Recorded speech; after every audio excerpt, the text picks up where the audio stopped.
শুভ দুপুর বন্ধুরা। সেই কোন ভোর থেকে উঠেছি, ভাবছি ব্লগটা শুরু করব, কাজ আর শেষ করতে পারছি না। এখন বাজে দুপুর 12:30। এই 12:30টায় শুরু করলাম। আজ আর কোনো রান্নার রেসিপি না, আজ একটা ব্লগের সাথে আপনাদের কাছে চলে এসেছি। নমস্কার বন্ধুরা, রূপাস সিম্পল অ্যান্ড ডেলি লাইফে আপনাদের অনেক অনেক স্বাগত। আজ হচ্ছে সোমবার, আগামীকাল বিশ্বকর্মা পুজো, মঙ্গলবার।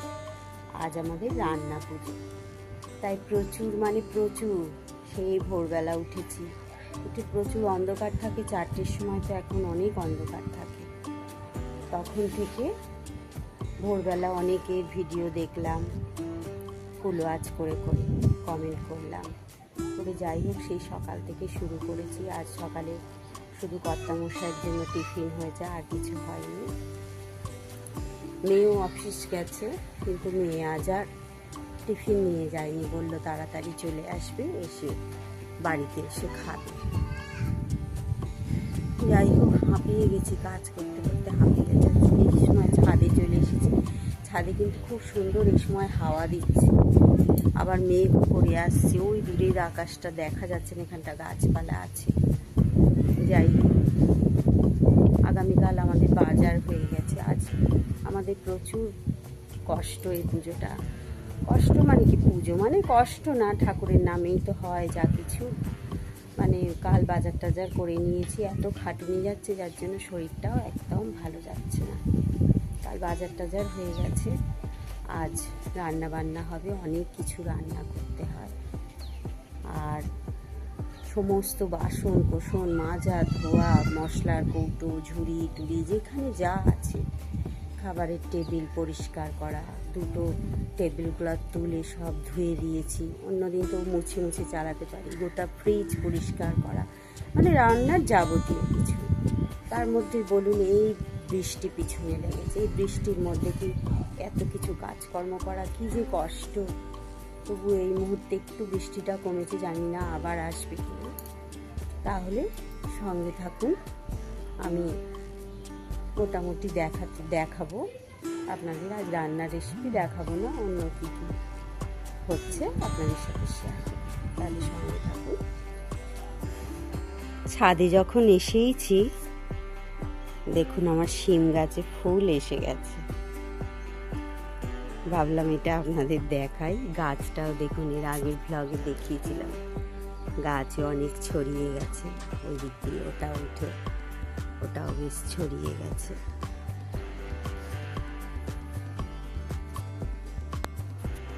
অনেকক্ষণ বাদে আবার ফিরে এলাম। আপনাদের তখন বলছিলাম রান্নার কথা। রান্না তো আজ করিনি, গতকালকে বিরিয়ানি ছিল, কেনা বিরিয়ানি, সেটাই ছিল ফ্রিজে। আমরা মা মেয়ে গরম করে খেলাম। খেয়ে না একটু ঘুমিয়ে পড়েছিলাম।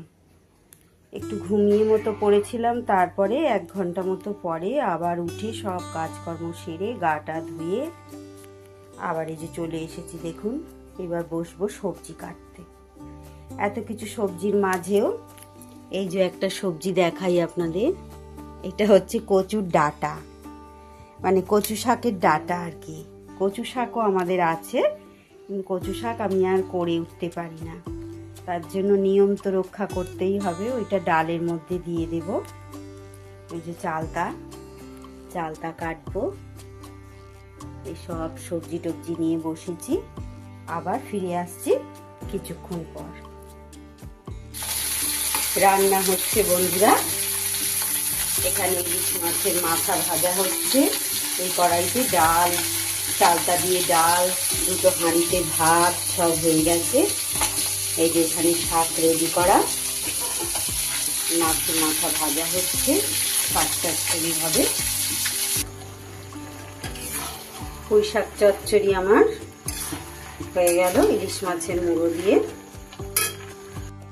সব রান্না কিন্তু আমার কমপ্লিট। এখানেই দেখতেই পাচ্ছেন, দুটো হাঁড়িতে ভাত রান্না করেছি।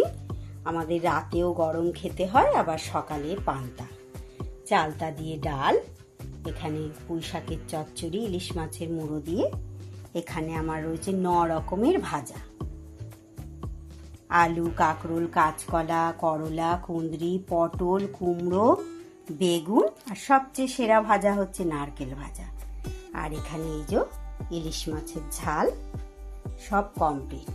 আজ অনেক রাত হয়েছে বন্ধুরা, রাত 11:30 বাজে। আবার ফিরে আসছি কাল সকালে। টাটা, গুড নাইট আজকের মতো।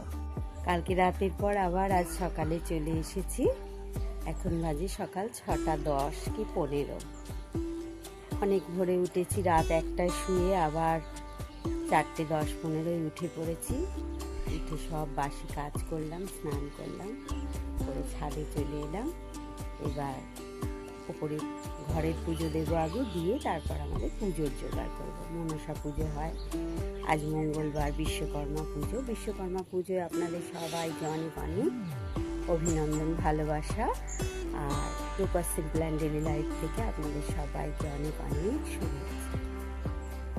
তাহলে আজকে দেখতে থাকুন আজ সকালে আমার কি কি কাজ রয়েছে, কি কি করব।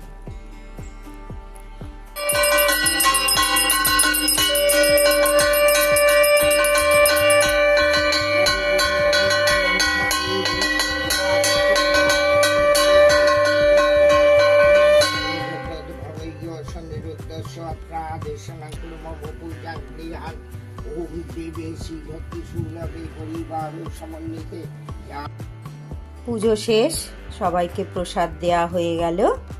এবার চলে এলাম এই খাবারের কাছে। বেশ কয়েকবারই খাবার দিতে হবে। কিছু কিছু খাবার ফ্রিজে তুলে রেখেছি, কারণ বিকালের দিকে মেয়ে আসবে।